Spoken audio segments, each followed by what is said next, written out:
Монгол ардын үлгэр хаан Бадарчин 2. Эртээ урдын цагт нэгэн хаан байж гинэ. Тэр хаан суугаа хүнийг бостол унтаа хүнийг сэртэл худлаа хэлсэн хүнд би хаан ширээгээ өгнө гэж зар тараажээ. Гэтэл хаанид нэгэн үйлчин хурж ирээд "Хаантан минь болгооч хайрал. Уржигдрын ширүүн борооноор би Тэнгэрийн хаяа хагарсан байсныг бөөсний шүрмсөөр оёод тогтоочглоо шүү дээ" гэж хэлэхэд нь хаан "Пэ үйлчин минь чи их муу ойсон байна. Өнөө өглөө дахиад бороо орсон шүү дээ" гэхэд үйлчин үгдөөгүй болоод гарч явжээ.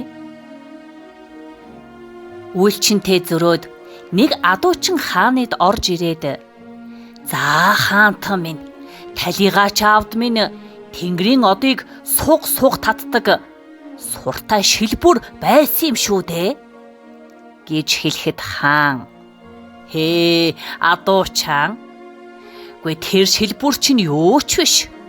Миний талигаач аавд бүр нэг ганс байсан. Тэр гансаар тамхи нэрхэд утаан Тэнгэрийн хамаг оддыг оосрлоод ирдэг байсан юм шүү дээ" гэхэд адуучин нэр мөн л үг мухардаад гарч оджээ. Адуучинтаа зөрөөд гартаа хувин барьсан нэг Бадарчин орж ирлээ. Хаан Бадарчин хараад "За Бадарчин, чи юу хийж явна?" гэсэнд хаан та. Гүй та намайг нэг л танихгүй байна да. Яагаад? Дээр та надаас 1% алт зээлж авсан шүү дээ. Гүй тэгээд л алтаан авахаар ирлээ гэхэд хаан учиргүй их сандарч "Гүй би чамаас хизээ алт зээлсэн юм. Битгий худлаа яриад өчи" гэхэд энэ өндөр дуунаар унтаж байсан хатан сэрж ирээд "Гүй ерөө.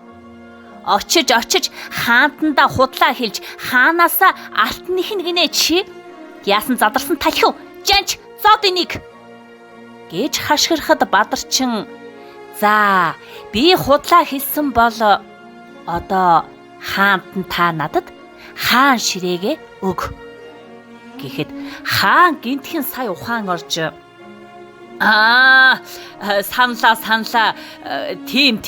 Би чинь чамаас 1% алт зээлж авсан шүү дээ. Одоохон тэрнийг өгье гэж хэлэхэд Бадарчин "За хаантан та миний 1% алтыг л өгчвөл болох нь тэр" гэж хэлжээ. Ингээд Бадарчин суугаа хүнийг бостол унтаа хүнийг сэртэл худлаа хэлж чадсан болохоор арга буюу хаан тэрэнд хаан ширээгээ өглгүй 1% алтыг нь өгөөд Бадарчин болчимгүй хааныг нэг сайн хашраасан юм гэдэг.